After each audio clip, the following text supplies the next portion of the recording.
tell us about yourself. Hi, I'm Joe, former Sergeant U.S. Army. Was an infantryman and a squad designated marksman. And some of your duties were? Maintaining overwatch for infantry units as our squads moved about, conducting operations, whether ground-based or urban-based. And that was in what areas? Iraq, Afghanistan, and Central America. And you've served in other countries as well, right? Yes. Okay.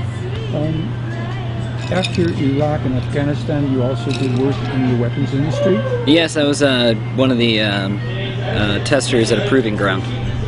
And what type of weapons, if you'd like to say, did you work on or experience, have any knowledge of? Automated targetry systems, automated gun platforms, manned gun platforms, hand-carried, vehicle-mounted, anti-armor, anti-aircraft, and anti-personnel.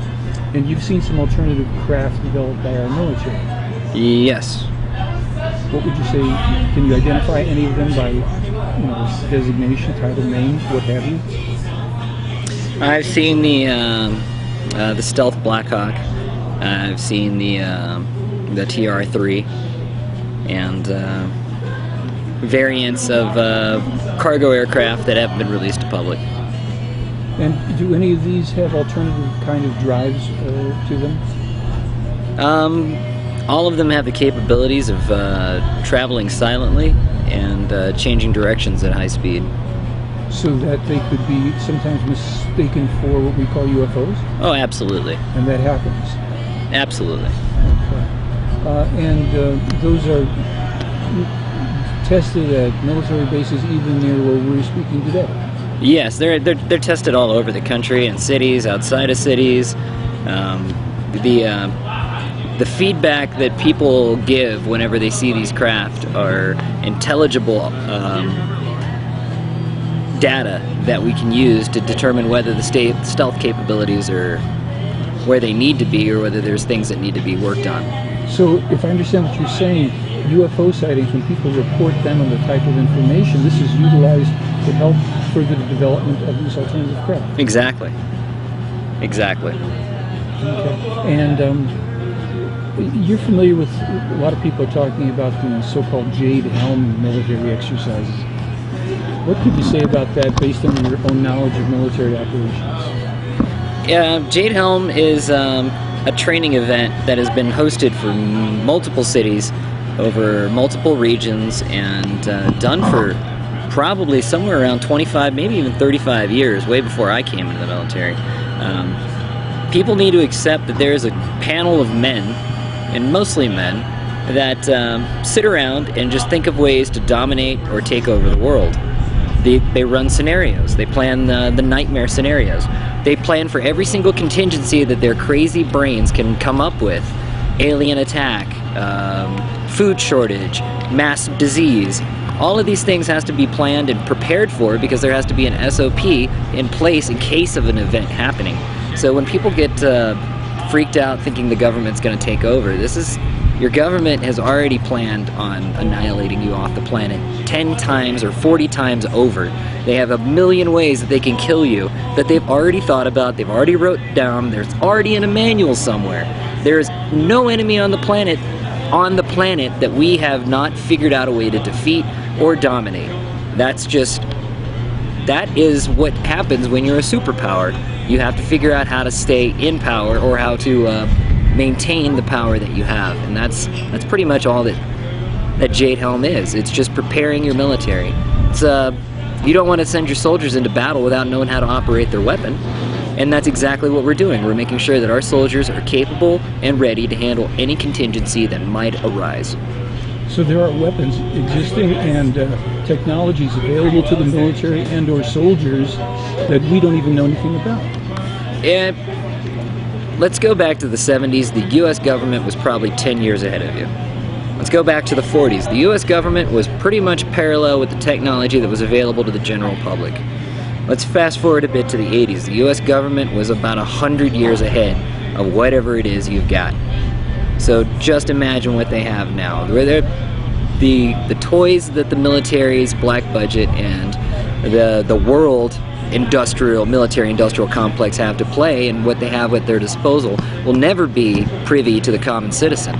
Well, it's only privy to a very select few in certain special operations communities and in research and development, because these are the things that the military has to have in order to keep not just the planet safe, but the species progressing forward. So they view it as a positive that they're trying to protect themselves, the government, the country, what have you, or is it a little more sinister than that, or not? Sinister would be a weird word to say about it. Are our days on this planet numbered? Yes. Does our government know that? Yes. Are we planning for what we're going to do in order to survive that? Yes. Is this something that might come to fold in the next 100 years? Very much so. Large pockets of this planet are going to become absolutely uninhabitable as climate change shifts. We are going into a period that we've even planned about. We were going into a period that we've designed equipment around to deal with. We had a polar shift just recently. People didn't even know that. Yeah, we had a polar shift. All of our equipment was designed to deal with that. Our navcons, our navigation systems, everything was designed to deal with that. The small little bit of information about that incident that got out to the public became conspiracies. All the information that ever gets out to the public becomes conspiracies. But the real big conspiracy is we are going to leave this planet. And you have a group of men, not just men, but you have an industrial complex that is preparing and getting ready for that. And they're gearing not just the U.S. citizen, but the world citizen, the people of the world, they're gearing them for a technological shift, an advance, a social shift, and a social advance that's going to take this species beyond the stars, where it needs to be. And what do you think in terms of the kind of polarization that some people say is happening racially, culturally, politically? Is that, in your opinion, is that real? Is it, if so, is it deliberate? Is it accidental? What would you say about it? I would say that there is a rich controlling group out there that wants to seize up property, so when they come in and they create racial instability, and their media groups that they own and they control sensationalize certain things, yes, naturally, ethnic groups get upset, they get riled up, but guess what? That property that they're sitting on also becomes less valuable, giving other people the opportunity to snatch it up at low-cost price and cause what's known as urban renewal. You once mentioned something about Katrina. What could you tell us about that and how that might have played into this? The levees in Katrina were more than adequate to hold back the floodwaters. There was only 2 breaks, and the pump systems were completely adequate to pump the water back out. So, from my knowledge, having been there firsthand on the ground, right when the hurricane, right after the hurricane happened, and clearing out the convention center, I could tell you that only 2 pump stations were running out of 24. I could tell you that Army Corps of Engineers was on the ground, and the types of breaks that happened within the levee would only have happened through explosive means. So you think some of that was deliberately blown? I believe that was deliberately flooded. And the people were then relocated? Oh yeah, they were relocated. FEMA paid them to relocate to different cities. We dropped them off in St. Louis, we dropped them off in different places of Louisiana, we dropped them off in different places of Georgia, Arkansas, Texas. The downtrodden and the poor that stayed behind, which that's mostly who stayed behind, they were relocated. They were given new lives. Your tax dollars paid for that. But now the 9th Ward, areas of New Orleans that were completely destroyed are becoming condos, beachfront properties. Economic advantage for somebody. Economic advantage, but urban renewal is the word. Euphemism, one way or the other. Your experiences, you've had some experiences in terms of your service. Can you tell us a little more about what branch of service, what type of things you indeed did see, participate in, had expertise in, whatever you're comfortable saying about it? My time in the Army was spent as a marksman and infantryman, and during my time, I have had multiple occasions where I was told that the things that I had just seen did not exist. During the invasion, I had multiple times where I guarded things that didn't exist. I guarded areas that were not on the map and were not part of the operation. we were deviated multiple times to handle what's known as fragos, or fragmentary orders, to secure areas that didn't exist. We were told that white trucks that we saw loaded with crates did not exist. We protected multiple archaeological sites and loaded things into trucks. Well, not me personally, but guarded while things were loaded into trucks and told that that did not exist. So a lot of times in the Army I was told that I didn't see things and that they weren't there and that I was never there. Where those places were, where those things were spread all out throughout Iraq and Afghanistan. The guise that we went for weapons of mass destruction was never any part of a mission that I served on. The guise that we were there for the building and stabilization of a fledgling democracy, which was the statement that we were told to give to CNN whenever interviewed or stopped by a reporter, was never any part of any mission that I was ever a part of. Never once did I help out build a school, secure a voting path. These were missions that were delegated down to reserve units and National Guard, whereas the active duty, did we fight an insurgency? Yes, we continued to fight an insurgency on a daily basis. We also did things that further destabilized the political and socio and democratic process.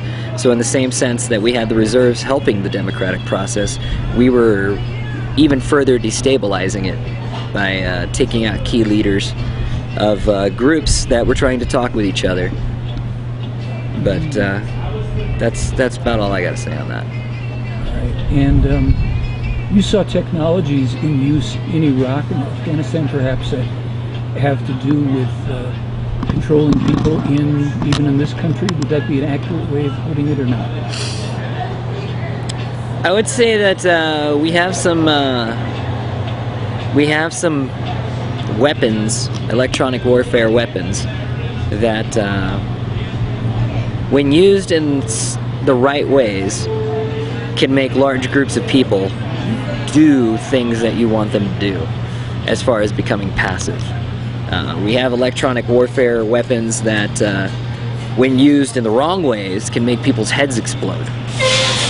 We have electronic warfare weapons that can completely destroy the genetic makeup of a populace. And have I seen those used? Yes. And you've seen technologies for identifying and locating people, less invasive in a sense physically, but to be used for controlling in terms of identifying people, where they are, where they've been, etc., screens and things.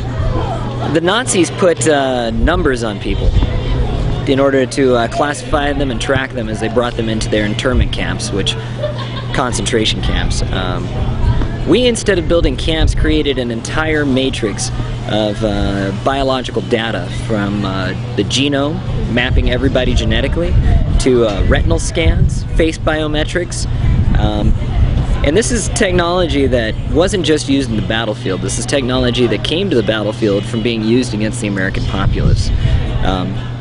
It's a fact on an average day your picture's taken over 100 times.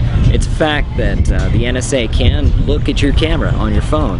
It's a fact that they can use your phone and multiple phones in the area to gather information and be able to matrix the location of a person. There is nowhere on the planet you can hide unless you go to a jungle or a desert somewhere far off, away from all of this digital infrastructure. You stay next to any Western civilized nation, stay in any Western civilized country, you can be found, tracked and traced, down to having a personality profile that can predict what your movements are.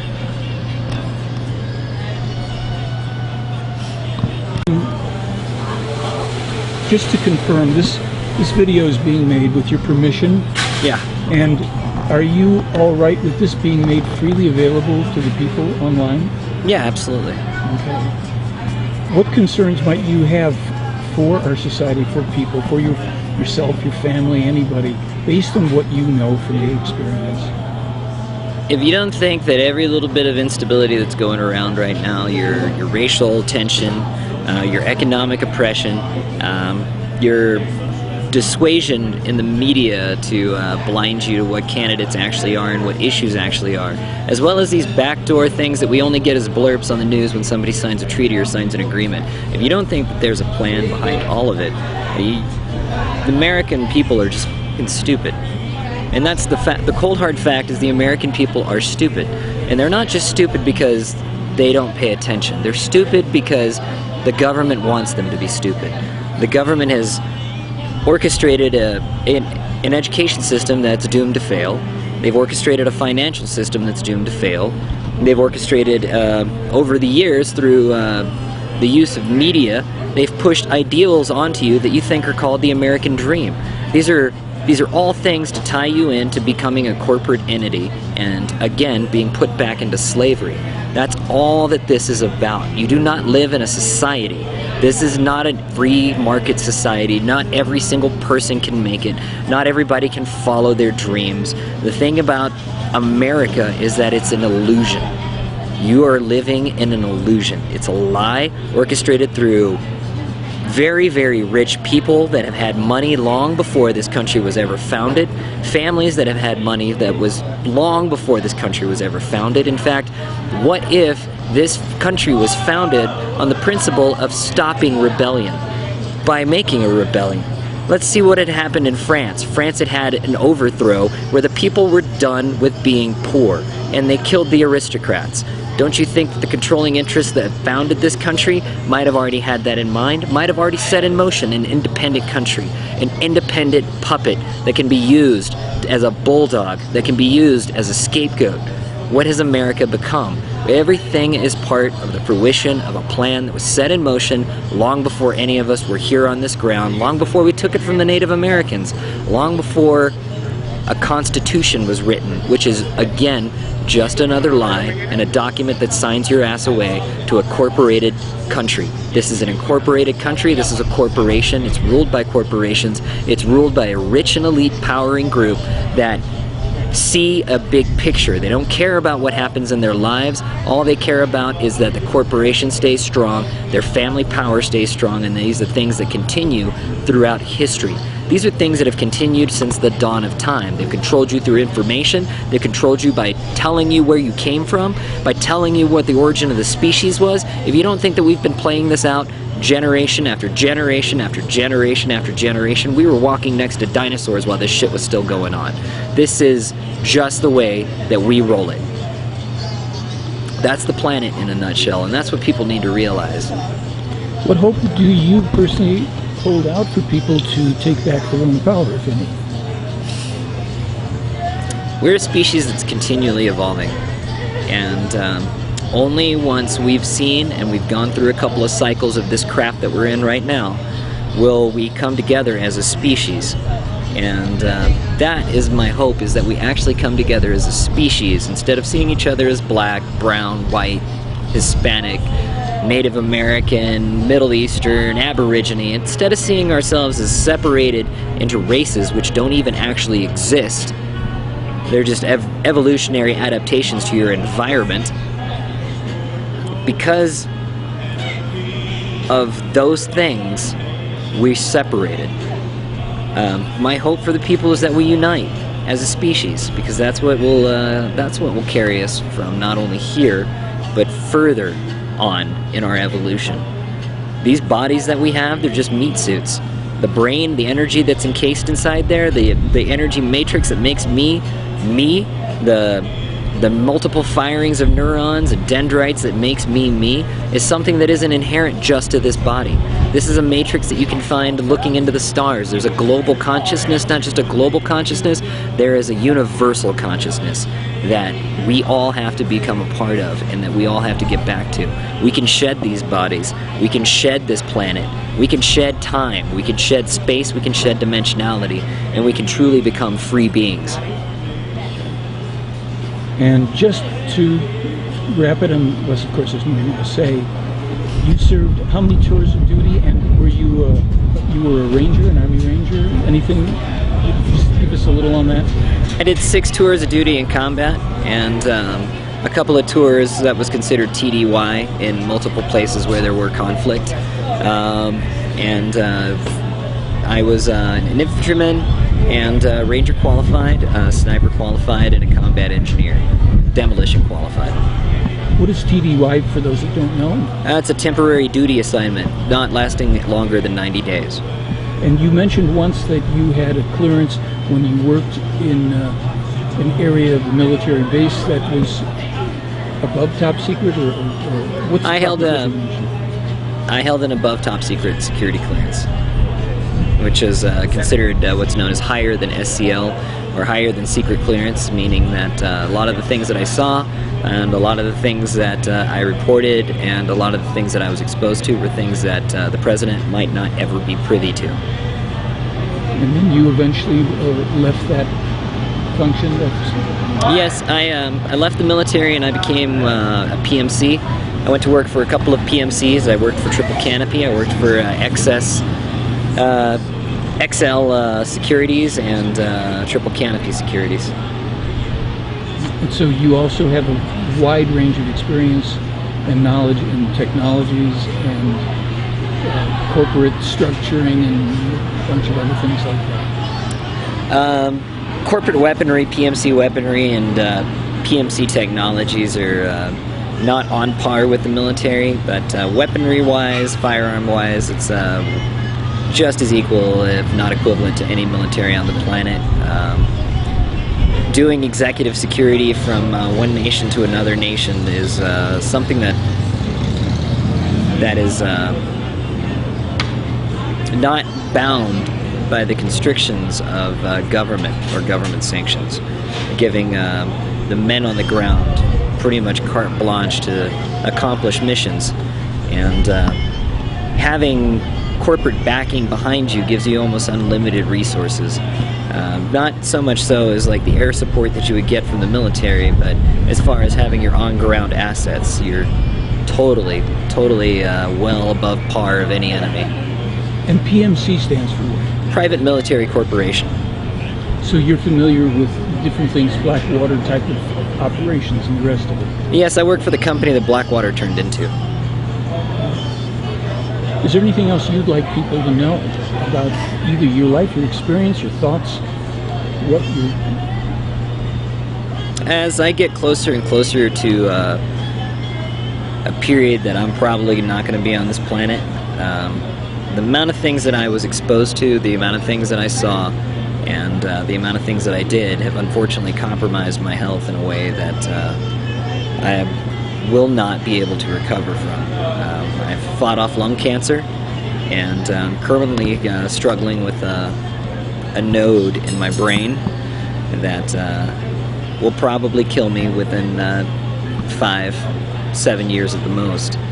So the one thing that I want everybody to understand is that whereas me, I would love for there to be aliens out there,